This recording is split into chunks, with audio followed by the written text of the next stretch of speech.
There is no such thing as faking it till you make it. You've heard of this saying before. You hear some people use it. Some of you may even inexplicably still believe in it. Good news is I'm here to set you straight and let you know it's not a real thing, and I'm going to replace it with what you need to actually use if you want to step up your confidence, step up your performance, and just generally step up your presence as a person in anything that you do. First of all, let's understand why faking it till you make it doesn't work. Know the story of Cinderella?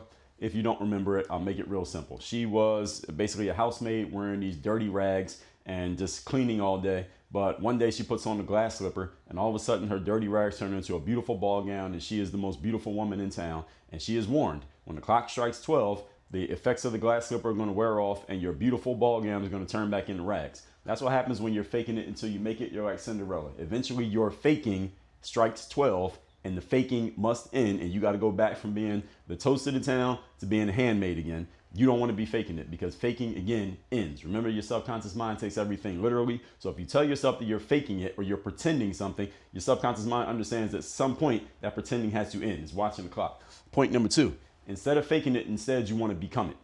What is the difference between faking it and becoming it? Becoming it is when you believe that it is real, which means you're not pretending to be someone else or pretending to be something else that you've never been before. Instead, you're saying, I'm going to step into this role, step into this position, and step into this energy, and I'm going to own it and be it. An example I use is in the sports world. In the sports world, if I tell you to put yourself in a mindset of being LeBron James or Steph Curry, it's not saying that you're going to be them on the court. But if you go in the game and you score twice as many points as you usually score, those points weren't for fake. Those points were not for pretend. And your team winning the game is not an imaginary situation. That really happened. So you can't fake it in the sports world. You either did it or you didn't do it. The ball went in the basket or it didn't. You won the game or you didn't. So you're not faking it. You are actually becoming it. That is all about you convincing yourself that this is the position that I'm in. This is not something I'm pretending to be. Which leads to point number 3. How do you actually make this real?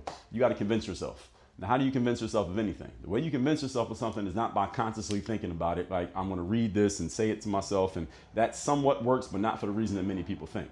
The way you convince yourself of anything is you must reprogram your subconscious mind, not your conscious mind. Your conscious mind is processing the words you hear me say right now. Your subconscious is a running conversation happening in ways that you're not even consciously aware of. However, your subconscious mind controls your identity. So if you want to become something, you must reprogram your subconscious, not your conscious. 3 ways of doing that: through emotionalization, through immersion, and through repetition. You tell yourself anything often enough, even if it's a complete lie the first time you say it, eventually it will become a truth to you, which means you will start living it out as if it is true, even if it's complete nonsense. You see anybody out there that you know is living a lie, but they believe it? This is why. They've convinced themselves of it, even if they don't know how they did it.